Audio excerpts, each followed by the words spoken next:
أما بعد فأعوذ بالله من الشيطان الرجيم بسم الله الرحمن الرحيم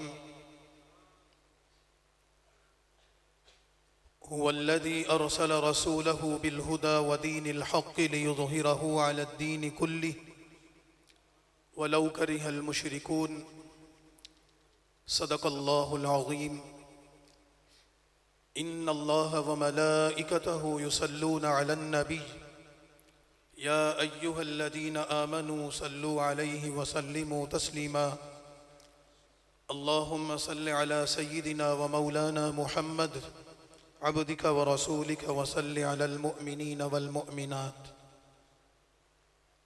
آپ حضرات بھی ایک مرتبہ درود شریف پڑھیں.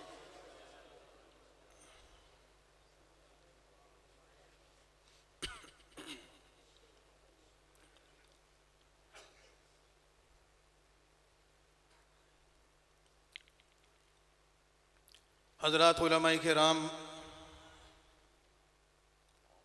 بزرگان محترم، معززین علاقہ،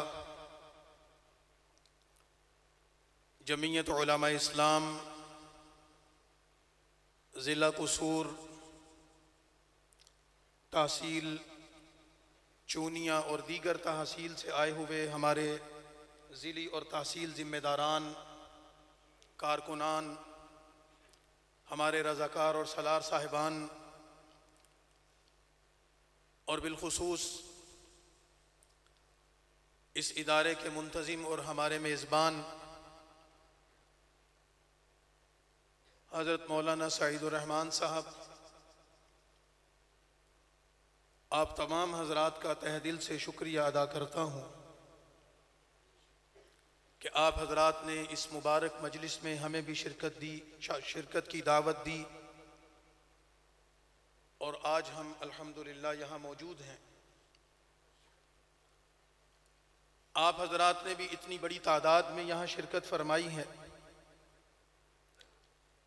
نبی کریم صلی اللہ علیہ وسلم کا ایک ارشاد گرامی ہے کہ جب کچھ لوگ اللہ کے دین کی نسبت سے کسی مجلس میں جمع ہو جاتے ہیں تو اللہ تعالیٰ اس مجلس کے ختم ہونے سے پہلے شرکت کرنے والوں کی مغفرت کا فیصلہ کر دیتے ہیں. تو دعا فرمائیں کہ اللہ ہم سب کی حاضری کو قبول فرمائے اور ہمیں اس مجلس میں دین کی جو باتیں سننے کو مل رہی ہیں اس کو سمجھ کر اس پر عمل کی توفیق عطا فرمائے.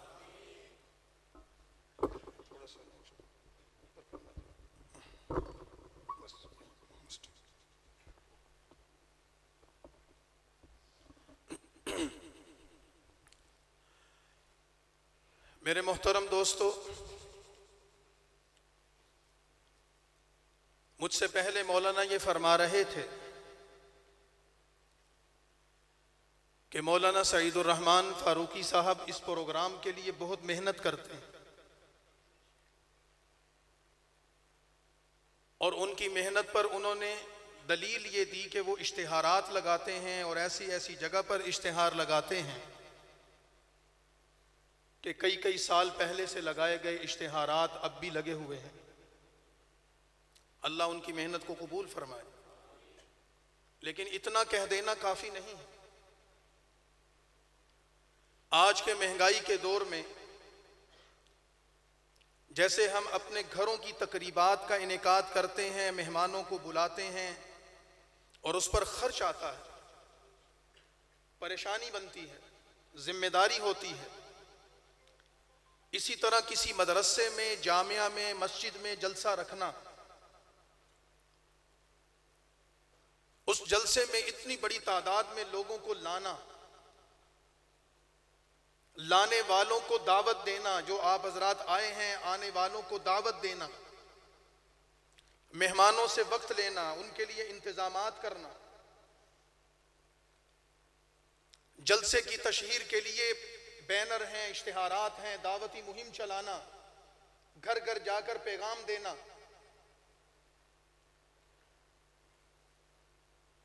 اور ان تمام مراحل کے بعد جلسے کے دن کے انتظامات، یہ تمام کی تمام چیزوں پر اگر غور کیا جائے تو مولانا کے کتنے وسائل خرچ ہوئے ہوں گے، کتنا وقت لگا ہوگا۔ آپ حضرات پیدل چل کر آئے، سائیکل موٹر سائیکل گاڑی پر آئے، اپنے سارے کام کاج چھوڑ کر اتنی بڑی تعداد میں آئے بیٹھے ہیں۔ آپ کا وقت بھی قیمتی ہے، آپ کی جیب سے بھی خرچ ہوا ہے۔ بہت سے ایسے دوست ہوں گے جنہوں نے اس پروگرام کے لیے مالی تعاون بھی کیا ہوگا۔ تو اتنا انتظام و اہتمام کرنے کے بعد جو مجلس سجائی جائے، ضروری ہے کہ پھر اس مجلس میں بات چیت بھی ایسی ہو جس سے لوگوں کو نفع اور فائدہ ہو۔ اشتہار کا عنوان رسول اللہ صلی اللہ علیہ وسلم کی سیرت طیبہ ہے، اور سب سے بڑا لفظ سب کو لکھا نظر آ رہا ہے پیغمبر انقلاب۔ تو ہم ضروری ہے کہ جس عنوان پر اس مجلس کو رکھا گیا ہے، جس عنوان کے تحت مجھے اور آپ کو دعوت دی گئی ہے، ہم اس عنوان کو سامنے رکھ کر ساتھیوں سے بات چیت کریں، اور اس بات چیت کا نقطہ آغاز ایک چیز پیغمبر کی ذات ہے، ہمیں اس کو بھی سمجھنا ہے، اور ایک چیز انقلاب ہے، ہمیں اسے بھی سمجھنا ہے۔ پیغمبر کی ذات کوئی ایسی مخلوق نہیں کہ انسان اس سے نامانوس ہو یا وہ انسان نہ ہو، کچھ اور ہو۔ قرآن یہ کہتا ہے رسول اللہ صلی اللہ علیہ وسلم کو مخاطب فرما کر کہ قل، لوگ آپ کی نبوت کے اعلان کی وجہ سے آپ سے پوچھتے ہیں کہ اللہ نے آپ کو نبی بنایا تو نبوت آپ کو کیوں ملی؟ کسی جن کو مل جاتی، ہماری ہدایت مقصود تھی، کسی فرشتے کو براہ راست ہماری طرف بھیجا جاتا، انسانوں کو بھیجنا تھا تو کسی سرمایہ دار چودھری صاحب، ملک صاحب، وڈیرے صاحب کا انتخاب کیا جاتا، اس کے پاس پیسہ ہوتا، فوج ہوتی، لشکر ہوتا، جاگیریں اور جائیدادیں ہوتی، وہ اللہ کا پیغمبر اور نبی بنتا اور ہمیں بلاتا۔ آپ کے پاس ایسی کوئی چیز موجود نہیں، اور آپ ہمیں آسمان کی باتیں بتاتے ہیں، غیب کی بات بتاتے ہیں، ان چیزوں کے بارے میں بتاتے ہیں کہ جس کو نہ ہماری آنکھ دیکھتی ہے، نہ کان سنتا ہے، نہ دماغ سوچ سکتا۔ تو ہم آپ کو نبی کیوں مانیں؟ آپ تو ہماری ہی طرح انسان نہیں ہو سکتا، نبی ہو تو ہماری طرح انسان نہیں ہو سکتا۔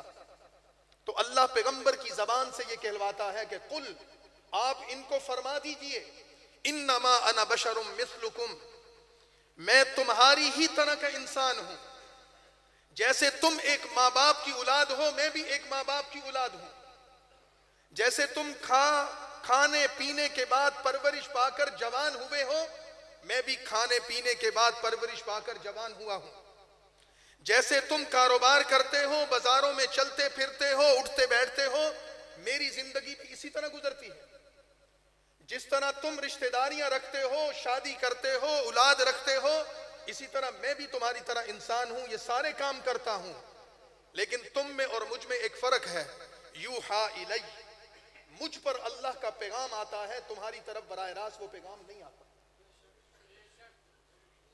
اور اللہ کا پیغام ایسی چیز نہیں ہے کہ جیسے بازار سے ہم پیسوں سے کوئی چیز خرید کر لے آتے ہیں، کالج یونیورسٹی میں جا کر ڈگری حاصل کر لیتے ہیں، علماء کے جامعہ میں آ کر عالم فاضل بن جاتے ہیں، پیسے کی بنیاد پر گھر کی سہولت کی کوئی چیز خرید لیتے ہیں، اسی طرح ہم جا کر نبوت اور پیغمبری اور رسالت جا کر لے لیں، نہیں، ذالک فضل اللہ یؤتیہ من یشاء، یہ تو اللہ کی عطا ہے، اللہ جس کو چاہتا ہے نبوت دیتا ہے، جس کو نہیں چاہتا نہیں دیتا، کوئی زبردستی نہیں کر سکتا۔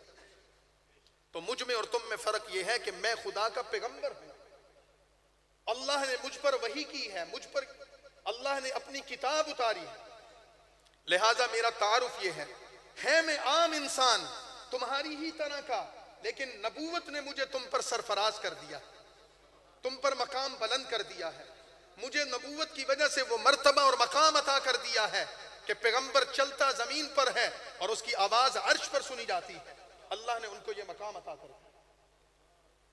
تو جب پیغمبر کا تعارف ہمارے سامنے آ گیا تو پھر ہمیں یہ سوچنا چاہیے کہ اس پیغمبر کے اس انقلاب کو جس کو رسول اللہ کی ذات کے ساتھ جوڑا گیا ہے، یہ وہ انقلاب نہیں ہے جو ہماری سیاسی جماعتیں یہاں لا کر لوگوں کے سامنے پیش کرتی ہیں۔ انقلاب کا لفظ ایک ایسا لفظ ہے جو چیز معاشرے میں جتنی استعمال ہوتی ہے، عام ہوتی ہے، اتنی ہی بے وقت ہو جاتی ہے، اتنی ہی اس کی قدر و قیمت کم ہو جاتی ہے، اتنی ہی لوگوں کی نظر میں وہ گر جاتی ہے۔ ہمارے معاشرے میں انقلاب کا لفظ لیڈروں نے اتنا بولا ہے، جماعتوں نے اتنا استعمال کیا ہے، سیاست میں اس کا اتنا استعمال ہوا ہے، قوم اور ملک کے سامنے اتنے نعرے آئے ہیں کہ لوگ انقلاب کے لفظ سے نفرت کرنے لگے۔ لیکن وہ انقلاب انسانوں کا انقلاب تھا، وہ انقلاب لوگوں کا انقلاب تھا، اور یہاں ایسے حضرات بھی موجود ہوں گے کہ جو لفظ انقلاب کے معنی اور مفہوم پر بھی کبھی غور نہیں کر چکے ہوں گے، صرف اس لفظ کو سنا ہوگا، اس لفظ کے بارے میں منفی یا مثبت رائے قائم کی ہوگی، لیکن جب ہم ایک ذمہ دار سٹیج پر کھڑے ہو کر دین کے عنوان اور پیغمبر کی سیرت کے عنوان پر ہونے والے اس جلسے میں ایک ذمہ دار ہونے کی حیثیت سے بات کریں گے کہ ہم پیغمبر انقلاب کانفرنس سے مخاطب ہیں، پیغمبر انقلاب کانفرنس میں آنے والے سامعین سے ہم بات کر رہے ہیں، تو ہم آپ کو بتانا چاہتے ہیں انقلاب کا مطلب تبدیلی ہے، اور تبدیلی کا مقصد یہ نہیں ہے یہ عمارت کھڑی ہے، جگہ موجود ہے، چھت بھی ہے، دیواریں بھی ہیں، دروازے بھی ہیں، لائٹیں بھی جل رہی ہیں، اور ایک شخص آ کر کہتا ہے تبدیل کرنا ہے، لہذا یہ دیواریں گرا دو، چھت کو گرا دو، دروازوں کو نکال دو، بنیادوں کو اکھیڑ دو، اور ہم اس کی جگہ نئی عمارت تعمیر کریں گے، اور آپ اس پر لگ جاتے ہیں، دیواروں کو دھکا دیتے گر جاتی ہیں، چھت کو توڑتے ہیں، زمین بوس کر دیتے ہیں، بنیادوں کو اکھیڑتے ہیں، ویران کر دیتے ہیں، اور اب اس آنے والے شخص کو کہتے ہیں پرانی عمارت تو گر گئی، ٹوٹ گئی، ملیا میٹ ہو گئی، ختم ہو گئی، لاؤ اس کی جگہ نئی عمارت کا مٹیریل کہاں ہے، نئی عمارت کے وسائل کہاں ہیں، نئی عمارت کا نقشہ کہاں ہے، بنانے والے معمار کہاں ہیں؟ تو وہ کہتا ہے کہ میرے پاس تو متبادل کوئی چیز نہیں ہے۔ یہ انقلاب نہیں ہے، یہ تو تخریب کاری ہو گئی، یہ تو تخریب کاری ہو گئی کہ اچھی بلی کھڑی ہوئی عمارت کو توڑ پھوڑ کر دیا۔ یہ انقلاب نہیں۔ انقلاب کا معنی اور مفہوم یہ ہے کہ پرانی عمارت کو گرانا چاہتا ہوں اس وجہ سے کہ اگر تم نے اس عمارت کو نہ گرایا تو کسی وقت یہ خود گر جائے گی اور تم اس کے نیچے آ کر ہلاک ہو جاؤ۔ اتنے لوگ اس کے مجمع میں بیٹھے ہیں، یہ عمارت اتنی بوسیدہ ہو چکی ہو کہ بھائی اس کو گراؤ، اس کی دیواروں کو خود گرا دو، اس کی چھت کو خود گرا دو، اگر تم نے نہ گرایا تو اس کی دیواریں ہل رہی ہیں، اس کے یہ ستون کمزور پڑ چکے ہیں، اور یہ گرے گی تو تم اس کے نیچے آ کر دفن ہو جاؤ گے ملبے میں، لہذا یہ دیکھو میرے پاس نقشہ موجود ہے، دیکھو میرے پاس پلان موجود ہے، دیکھو میرے پاس متبادل پروگرام موجود ہے، اس عمارت کی جگہ ایک نئی عمارت تعمیر کرنا چاہتا ہوں، اور اس نئی عمارت کا نقشہ بھی میں لایا ہوں، اس نئی عمارت کا مٹیریل بھی میں لایا ہوں، اس نئی عمارت کو تعمیر کرنے والے معمار بھی میں نے تیار کر لیے ہیں، اور اس کے لیے میں نے پورا منصوبہ تیار کر لیا ہے کہ یہ ہے اصل انقلابی۔ تو مجھے بتائیے جس کے پاس نہ نقشہ نہ ہو، نہ متبادل پروگرام ہو، نہ متبادل کوئی چیز ہو، اور وہ عمارت گرائے، وہ بندہ صحیح ہے یا دوسرا بندہ صحیح؟ کیوں جی؟ آپ کو میری بات سمجھ میں نہیں آئی؟ تو پھر بتائیں کون سا بندہ صحیح ہے؟ تخریب کار یا معمار؟ تخریب کار کو ہم نہیں برداشت کریں گے۔ اگر یہ بات آپ کو سمجھ میں آ گئی کہ انقلاب ہے کیا، صرف گرا دو، مار دو، توڑ دو، جلا دو، گھرا دو، یہ انقلاب نہیں ہے، یہ تو تخریب کاری ہے۔ تو جس پیغمبر کو آپ انقلابی پیغمبر کہتے ہیں کہ یہ پیغمبر انقلاب ہے، اس پیغمبر کے بارے میں آپ یہ تصور کرتے ہیں کہ وہ پیغمبر آ کر فاران کی چوٹی پر کھڑے ہوتا ہے اور اپنے عزیز و اقربا کو بلاتا ہے اور اپنے گھر والوں کو بلاتا ہے، اپنے اہل محلہ کو بلاتا ہے، اپنی بستی اور شہر والوں کو بلاتا ہے اور شہر کے معززین کو نام لے کر جمع کرتا ہے اور اس مجلس میں کھڑے ہو کر پیغمبر یہ خطاب کرتا ہے، لوگوں یہ بتاؤ کہ اگر میں تمہیں یہ اطلاع دوں جس پہاڑ کی چوٹی پر میں کھڑا ہوں اس کے پیچھے دشمن کا ایک لشکر آ گیا ہے اور وہ عنقریب تم پر حملہ کرنے والا ہے اور اس کے حملے سے وہ تمہیں قتل کرے گا، تمہارے گھروں کو لوٹے گا اور اس سرزمین پر قبضہ کر لے گا، بتاؤ میری بات پر یقین کرو گے کہ نہیں کرو گے؟ تو لوگ بیک زبان کھڑے ہو کر یہ کہتے ہیں کہ جناب آپ کی زبان سچی ہے، آپ کا کردار امانتدار ہے، ہم نے 40 سالہ زندگی میں آپ کی زبان سے جھوٹ نہیں سنا، ہم نے 40 سالہ زندگی میں آپ سے کبھی غلط بات نہیں سنی، امانت اور دیانت کے خلاف کوئی واقعہ نہیں دیکھا، آپ تو صادق ہیں، آپ تو امین ہیں، آپ تو سچ کہنے والے ہیں، بے شک ہماری آنکھیں دشمن کے اس لشکر کو نہیں دیکھ رہی لیکن آپ کی زبان سچ بول رہی ہے، لہذا آپ بتائیں کہ ہمیں کیا کرنا چاہیے؟ تو وہ پیغمبر جس انقلاب کی دعوت دیتا ہے، وہ پیغمبر اپنی قوم اور قبیلے اور اپنے لوگوں سے مخاطب ہو کر کہتا ہے کہ لوگوں اگر تمہیں میری بات پر یقین ہے، لوگوں اگر تمہیں میری زبان پر یقین ہے، اگر تمہیں میرے کردار پر یقین ہے تو آؤ میں تمہیں بتاتا ہوں کہ جس راستے پر تم چل رہے ہو، جن بتوں کی تم عبادت کر رہے ہو، جن رسم و عقائد کو تم نے اپنی زندگی میں لا کر اپنا مذہب اور دین بنایا ہوا ہے، یہ جہنم کا راستہ ہے، تباہی کا راستہ ہے، بربادی کا راستہ ہے، خدا کی نافرمانی اور بغاوت کا راستہ ہے۔ میں تمہیں دعوت دیتا ہوں، قولوا لا الہ الا اللہ تفلحون، ایک کلمہ لا الہ الا اللہ کہہ دو، ایک اللہ وحدہ لا شریک کی بات مان لو، اس اللہ کے علاوہ کسی کو سجدہ نہ کرو، اس اللہ کے علاوہ کسی کی عبادت نہ کرو، اس اللہ کے علاوہ کسی کی اطاعت نہ کرو، تم کامیاب ہو جاؤ گے۔ قوم اس انقلابی پیغمبر کی اس بات کو سن کر ابھی اس کو صادق کہتی تھی، ابھی اس کو امین کہتی تھی، ابھی اس کو باکردار کہتی تھی، اسی قوم کا ایک سردار زمین سے پتھر اٹھا کر پیغمبر کو مارتا ہے اور اس کی زبان سے یہ نکلتا ہے نعوذ باللہ کہ اے محمد تو ہلاک ہو جا، تو نے اس فضول بات چیت کے لیے مجھے یہاں بلایا تھا۔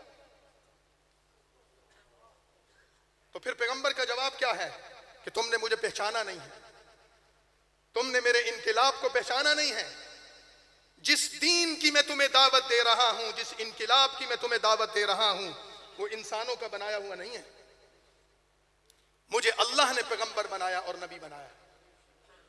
لیکن مجھے میرے بھائیوں بتاؤ قوم نے پیغمبر کے ساتھ کیا سلوک کیا؟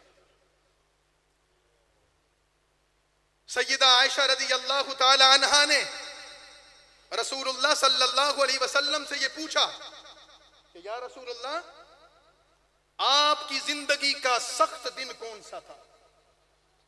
تو آپ نے فرمایا عائشہ جب میں طائف گیا تھا، اور پھر آپ نے اس کی منظر کشی کی کہ طائف کے سرداروں اور وہاں کے لوگوں کو میں نے دین کی دعوت دی، انہوں نے میری بات سن کر اس پر عمل کرنے کی بجائے میرے ساتھ یہ سلوک کیا کہ چند اوباش نوجوانوں کو میرے پیچھے لگا دیا، وہ پتھر اٹھاتے تھے، مجھے مارتے تھے اور مجھے بستی سے نکالا گیا۔ پیغمبر پر اتنے پتھر برسائے گئے کہ آپ کے جسم کے لہو سے آپ کے جوتے رنگین ہو گئے۔ سیدنا عداس آپ کے غلام، آپ کے رفیق سفر، وہ اس واقعہ کو بیان کرتے ہیں اللہ نے آپ میں سے جس کو حج یا عمرے کی توفیق دی، اور اگر وہ طائف کیا ہو، آج وہ پہاڑی موجود ہے، آج بھی وہ باغ موجود ہے، آج بھی وہ مقام موجود ہے جہاں پیغمبر انقلاب نے آرام فرمایا تھا، جہاں ان کے غلام عداس نے آپ کا خون صاف کیا تھا۔ تاریخ کی کتابیں خاموش ہیں، سیرت کی کتابیں خاموش ہیں، احادیث کی کتابوں میں ذخیرہ محدود ہے کہ پیغمبر نے مکہ سے طائف کا یہ سفر کس حال میں کیا تھا، کتنے دن وہاں گزارے تھے اور کتنے لوگوں سے ان کا واسطہ پڑا تھا، لیکن بتاتے یہ ہیں کہ لوگوں نے اتنے پتھر مارے کہ آپ پر غشی کی کیفیت آئی، بے ہوشی کی کیفیت آئی، آپ کا جسم لہو لہان ہوا، اتنے زخمی ہوئے، اتنے رنجیدہ ہوئے کہ اللہ کی ذات جوش میں آئی، اللہ کی رحمت آئی۔ پیغمبر کے پاس فرشتہ آیا اور اس نے آ کر کہا اگر آپ حکم دیں میں اس بستی کو 2 پہاڑوں کے درمیان ملا کر مسمار کر دوں، ختم کر دوں، ان کے نام و نشان کو مٹا دوں۔ لیکن پیغمبر انقلاب کی زبان سے بد دعا نہیں نکلی، فرمایا کہ اگر یہ مسلمان نہیں ہوتے میں اللہ کی رحمت سے امیدوار ہوں ان کی نسل میں کوئی مسلمان ہو جائے۔ لیکن میں سوال کرتا ہوں، وہ پتھر جو رسول اکرم کو پڑے تھے، وہ پتھر جو رسول اللہ کو طائف میں پڑے تھے، وہ پتھر جو جناب رسول اللہ کو مکہ کی گلیوں میں پڑے تھے، وہ تکلیفیں، پریشانیاں اور مصیبتیں جو رسول اللہ نے مکہ کی زندگی میں دیکھی تھیں، اسی انقلاب کی دعوت کی وجہ سے دیکھی تھی۔ آپ کے پاس مفاہمت کا راستہ موجود تھا، آپ کے پاس کمپرومائز کرنے کی آپشن موجود تھی، آپ کے پاس لوگوں پر حکومت کرنے کے بہت سے اسباب موجود تھے۔ آپ علماء سے پوچھ کر دیکھ لیں کہ ابو طالب نے، حضور کے چچا نے، سیدنا علی کے والد نے رسول اللہ صلی اللہ علیہ وسلم کو یہ پیشکش کی کہ میرے بھتیجے تم نے یہ جو اپنے آباء و اجداد کے دین کا انکار کر دیا ہے، ان بتوں کی عبادت سے انکار کر دیا ہے، ایک نئے نظام اور ایک نئے دین کی دعوت دے رہے ہو، اگر تم سرداری چاہتے ہو مکہ کے لوگوں کی گردنیں حاضر ہیں، آؤ ہمارے سردار بن جاؤ۔ اگر تمہیں کسی رشتے کی ضرورت ہے، مکہ کی عورتیں بیٹھی ہیں تمہارے انتظار میں، جس گھر میں پیغام دو گے تمہارا نکاح کر دیا جائے گا۔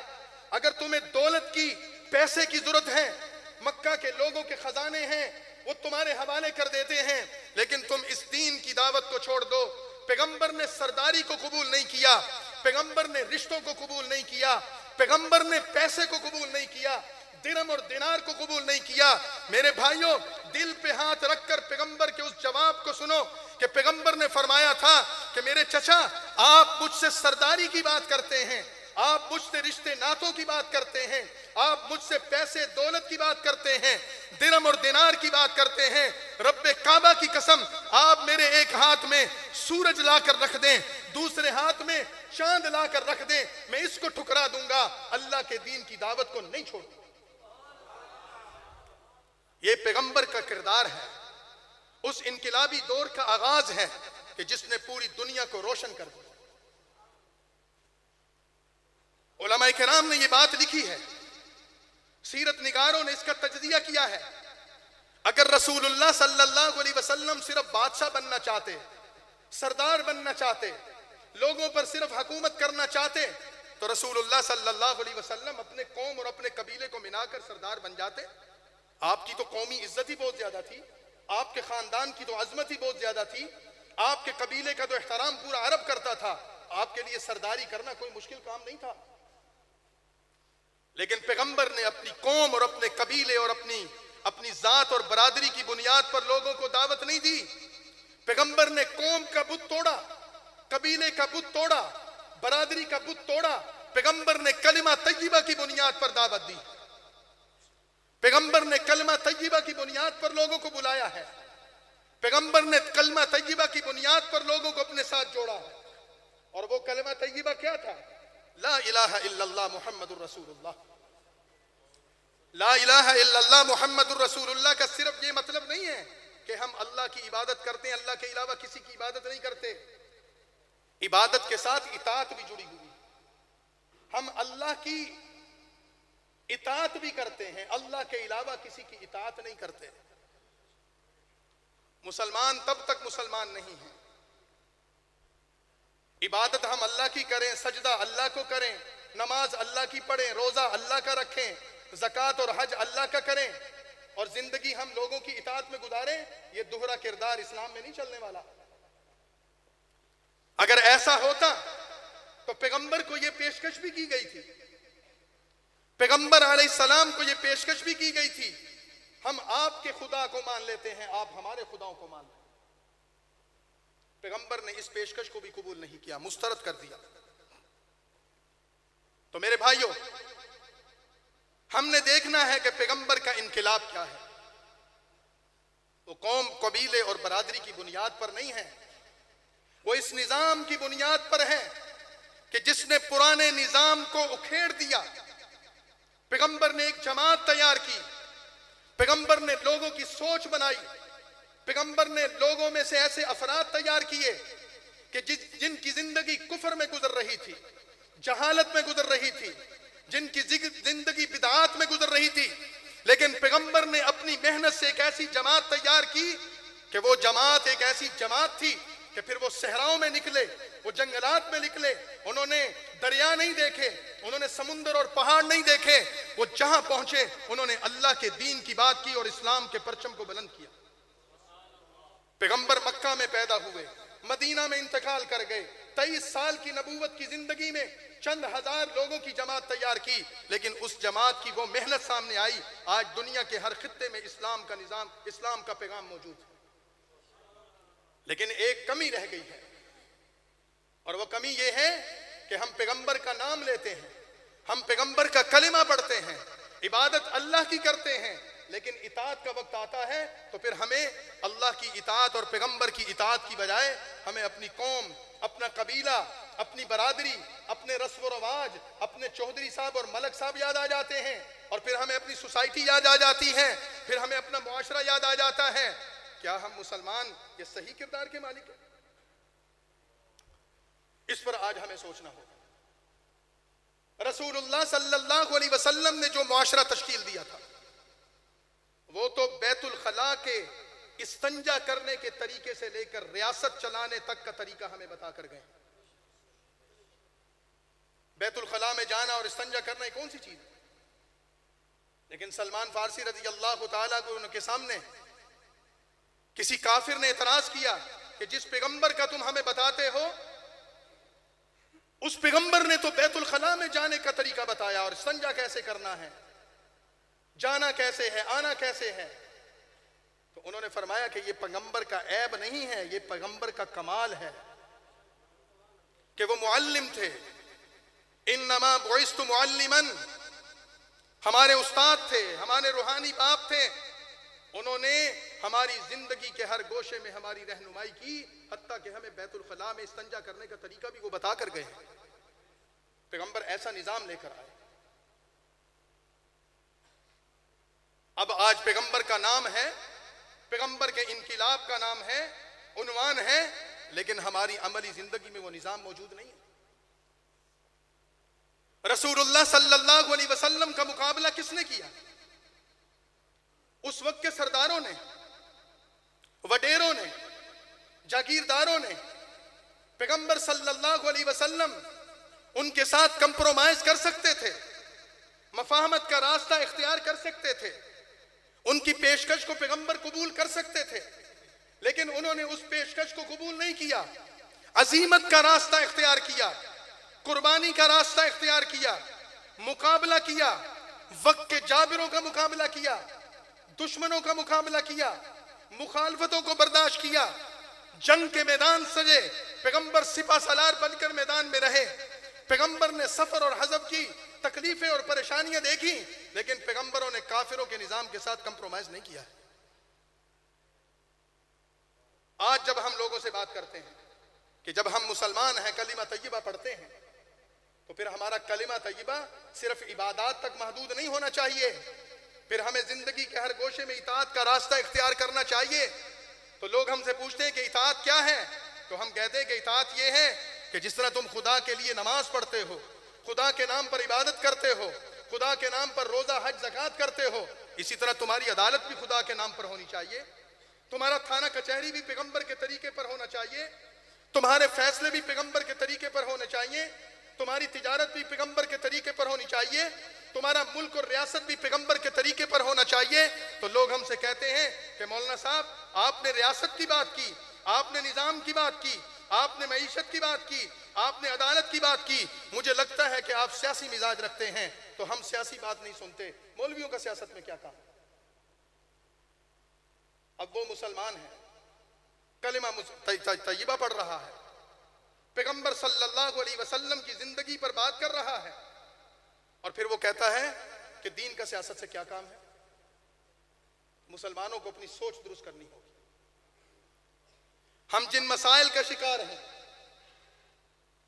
ہماری ریاست جن پریشانیوں کا شکار ہے، ہمارا معاشرہ جس ٹوٹ پھوٹ کا شکار ہے، ہم نے پیغمبر کے دین کو حجروں میں، مسجدوں میں، خانقاہوں میں، مدرسوں میں اور مسلوں تک محدود کیا۔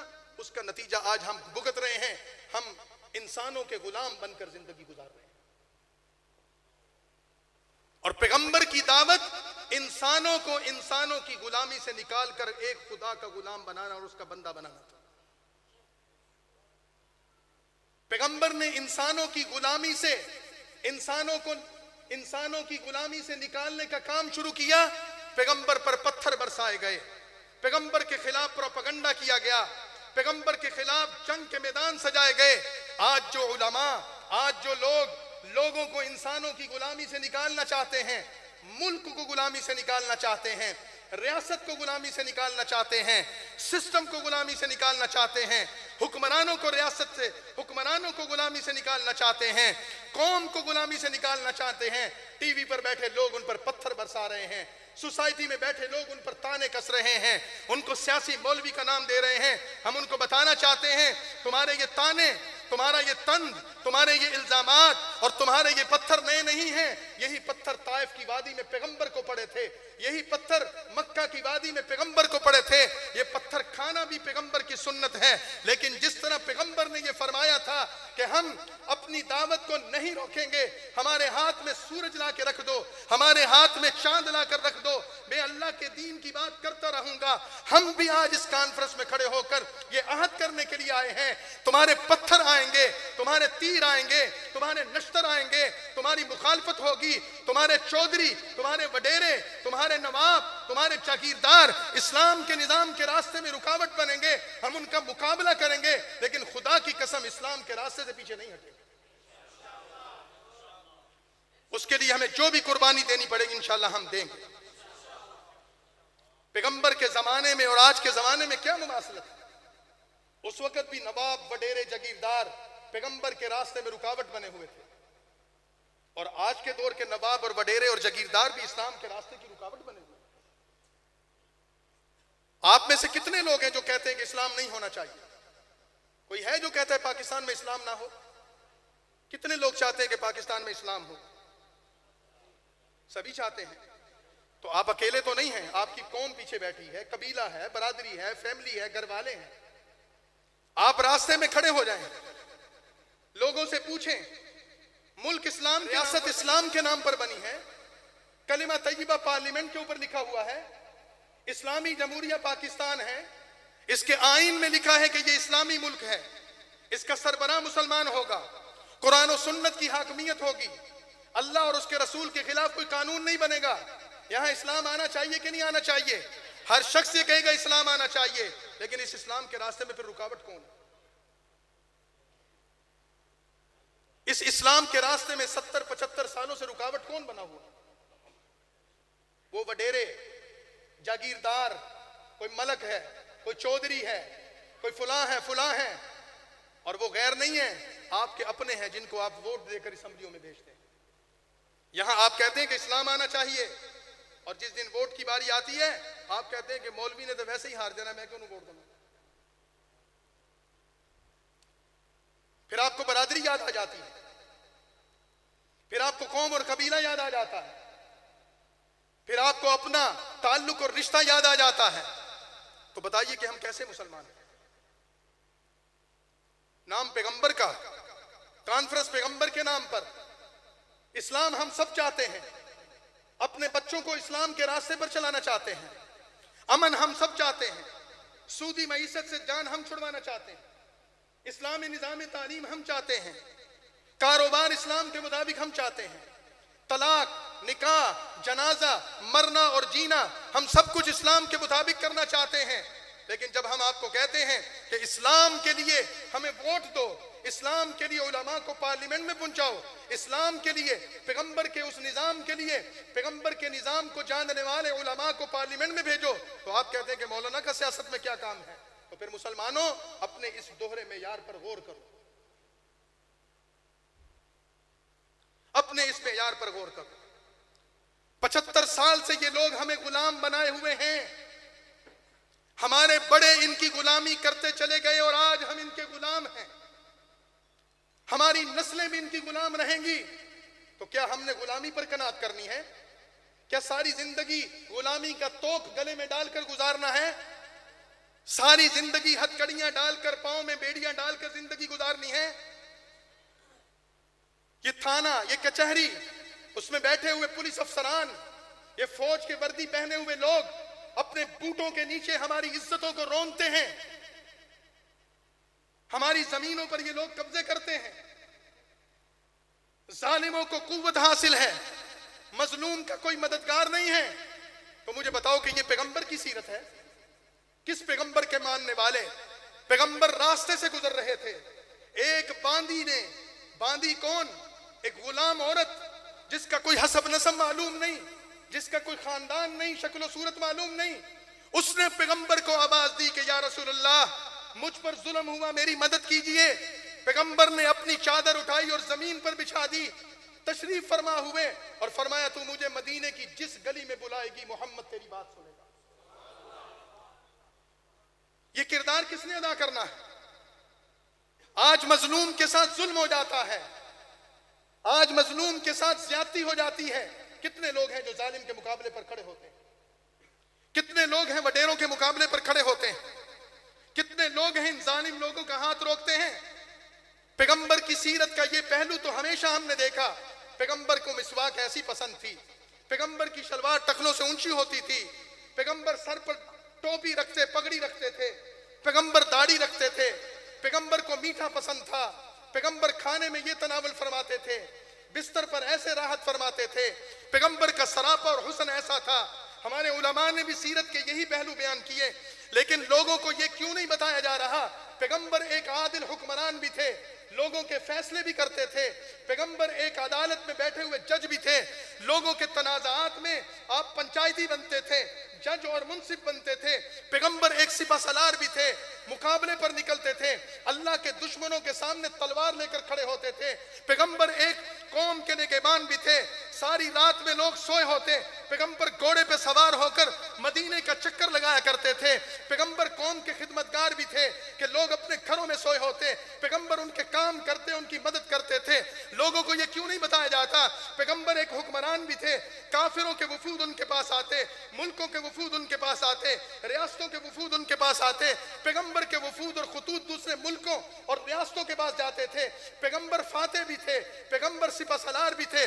یہ سارے کے سارے پہلو پیغمبر کی سیرت کے پہلو. عدالت میں پیغمبر نظر آتا ہے، جج بن کر پیغمبر نظر آتا ہے، حکمران بن کر پیغمبر نظر آتا ہے، ریاست کا سربراہ بن کر نظر آتا ہے، قوم کا نگہبان اور خادم بن کر نظر آتا ہے. یہ ذمہ داریاں آج ہم نے وڈیروں کو دیں، سرمایہ داروں کو دیں، جاگیرداروں کو دیں، اور انہوں نے ہماری گردن پر پاؤں رکھ کر ہماری نسلوں کو غلام بنا رکھا ہے. آج پیغمبر انقلاب کانفرنس میں آنے والے لوگوں، اگر کلمہ پیغمبر کا پڑا ہے، اگر خدا کی عبادت کرتے ہو، اس بات کا عہد کر کے جاؤ کہ ہم پیغمبر کی عبادت، ہم خدا کی عبادت کے ساتھ پیغمبر کی اطاعت کے راستے پر چلیں گے. اس ملک میں ہونے والے ظلم کا راستہ روکیں گے، ظالموں کے مقابلے پر کھڑے ہوں گے، مظلوم کی حمایت میں کھڑے ہوں گے، اسلام کے نظام کے لیے کھڑے ہوں گے. کفریہ نظام کو ہم نہیں چلنے دیں گے انشاءاللہ.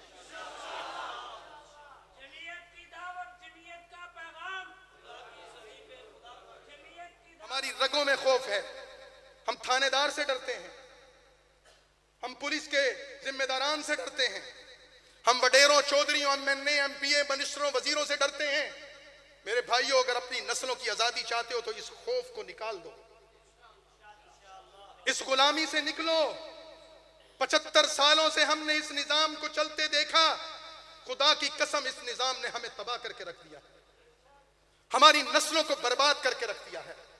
آپ کا ایک کیس عدالت میں چلا جاتا ہے، 20 سال گزر جاتے ہیں، فیصلہ نہیں ہوتا. آپ اپنے حق کے لیے تھانے جاتے ہیں، آپ حق پر ہیں، آپ جب تک رشوت نہیں دیتے آپ کا کام نہیں ہوتا. آپ کا بجلی کا بل زیادہ آ جائے، آپ کا پانی کا، گیس کا بل زیادہ آ جائے، جب تک آپ افسر کو حرام نہیں کھلاتے آپ کا حق آپ کو نہیں ملتا.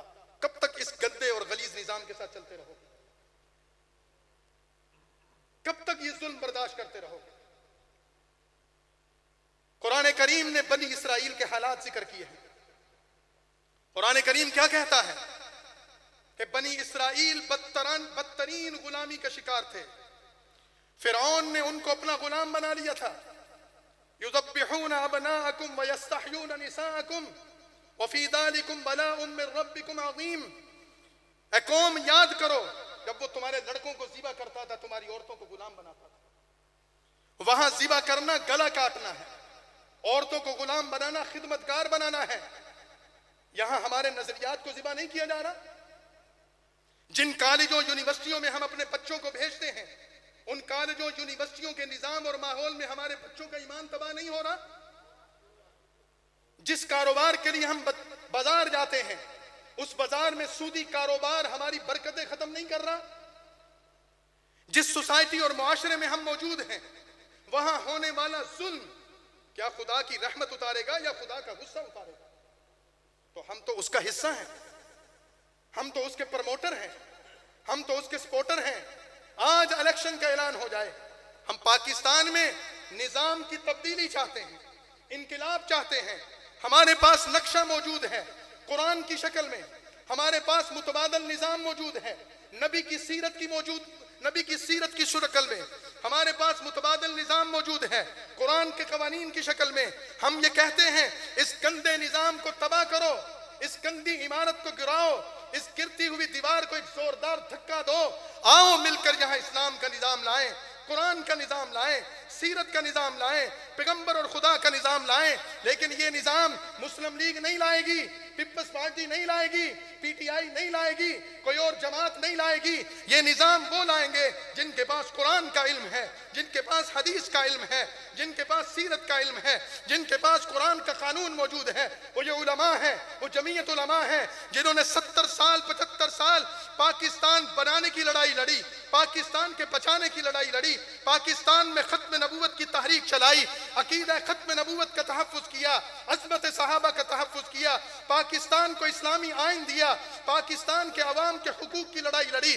جنہوں نے پاکستان میں امن کے لیے قربانیاں دی، پاکستان کی جغرافیائی سرحدوں کے لیے محنت کی، جنہوں نے پاکستان کی اسلامی نظریاتی تشخص کے لیے قربانیاں دی، جن کے علماء کو شہید کیا گیا، کارکنوں کو شہید کیا گیا، بم دھماکے کیے گئے، ان پر خودکش حملے کیے گئے. لیکن انہوں نے ایک ہی بات کہی، اسلام کے نام پر ملک بنا ہے، یہاں سکہ چلے گا تو محمد الرسول اللہ کا چلے گا. ہم ہر قربانی دیں گے لیکن ہم اس ظالمانہ نظام کو چلنے نہیں دیں گے. لیکن یہ انشاءاللہ، یہ صرف انشاءاللہ نہ رہے، اکیلا کوئی شخص کچھ نہیں کر سکتا. ایسا نہ ہو کہ آپ بھی ان لوگوں میں شامل ہو جائیں. فاران کی چوٹی پر کھڑے ہو کر پیغمبر کہتے ہیں میرے بارے میں کیا کہتے ہو؟ لوگ کہتے ہیں حضرت آپ تو صادق و امین ہیں. تو پیغمبر کہتے ہیں کہ صادق و امین آپ کو کہتا ہے آؤ خدا کی اطاعت کی طرف، تو پتھر اٹھا کر مارا کہ نہیں مارا؟ مسجد میں بیٹھ کر آپ مولانا صاحب کو کہتے ہیں پیچھے اس امام کے اللہ اکبر، نماز مولانا کے پیچھے، عید مولانا کے پیچھے، جمعہ مولانا کے پیچھے، جنازے میں باپ میرا مرا ماں میری پڑی، اور میں کہتا ہوں مولانا جنازہ آپ پڑھائیں، آپ کی دعا سے جلدی مغفرت ہو جائے. بچہ میرے گھر میں پیدا ہوا، میں کہتا ہوں مولانا اذان یہاں دیں، اقامت یہاں کہیں، گٹی مولانا آپ دیں، برکت ہو جائے گی. فصل اچھی نہیں ہو رہی، دعا مولانا صاحب آپ کر دیں. گھر میں فوتگی ہو گئی، مولانا صاحب بخشش کی دعا کر دیں. گھر میں کوئی بیمار ہو گیا، مولانا صاحب پانی دم کر دیں، آپ کی پھونک میں شفا ہے. یہ کرتے ہیں کہ نہیں کرتے؟ اور جب مولانا صاحب کہتے ہیں کہ نظام بھی میرے ہاتھ میں ہو، ریاست کا نظام بھی میں چلاؤں، تو کہتے ہیں کہ مولانا آپ سیاسی ہو گئے.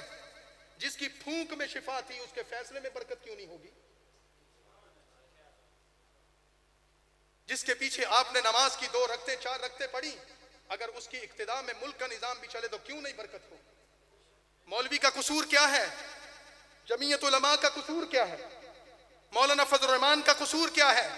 ان کا قصور یہ ہے ان کو کرپشن نہیں کرنی آتی، ان کو لوٹ مار نہیں کرنی آتی، ان کو اقربا پروری نہیں آتی، ان کو ٹھیکے دینے نہیں آتے، ان کو رشوتیں دینی نہیں آتی.